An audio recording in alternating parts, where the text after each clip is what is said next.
Ration দুর্নীতি মামলায় এবার ডিজিকে চিঠি ইডির আধিকারিকদের। বেশ কিছু বিষয় জানার চেষ্টা করা হচ্ছে এবং তার প্রেক্ষিতেই ডিজিকে চিঠি দিয়েছেন ইডির অফিসাররা। রেশন দুর্নীতি কাণ্ডে ডিজিকে চিঠি ইডির। রাজ্য পুলিশের দায়ের হওয়া মামলাগুলিতে তদন্ত নিয়ে এই চিঠি বলে ইডি সূত্রে জানা গিয়েছে। ইডির ধারণা, পুলিশি তদন্তে আরও অনেক তথ্য বেরিয়ে আসতে পারে। সেক্ষেত্রে ইডি রাজ্য পুলিশকে সেই সংক্রান্ত তথ্য দিয়ে সাহায্য করতে প্রস্তুত, এমনটাই উল্লেখ করা হয়েছে চিঠিতে।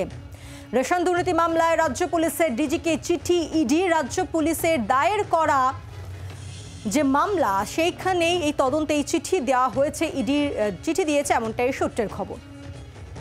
বিক্রম রয়েছেন টেলিফোনের প্রতিনিধি। বিক্রম, চিঠিতে ঠিক কি বলা হয়েছে? দেখো, যেটা আমরা জানতে পারছি, রেশন দুর্নীতিকাণ্ডে এনফোর্সমেন্ট ডিরেক্টরেটের তরফ থেকে রাজ্য পুলিশের ডিজিকে একটি চিঠি পাঠানো হয়েছে।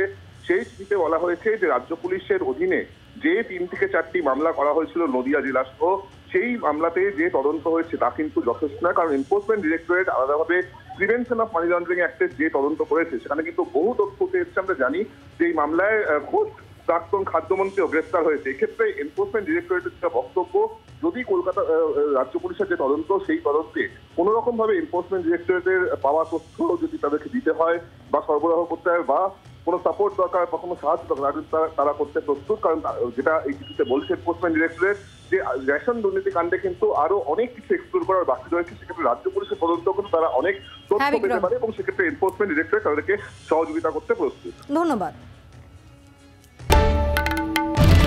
বাংলার আওয়াজ, বাঙালির আবেগ, জি 24 ঘন্টা।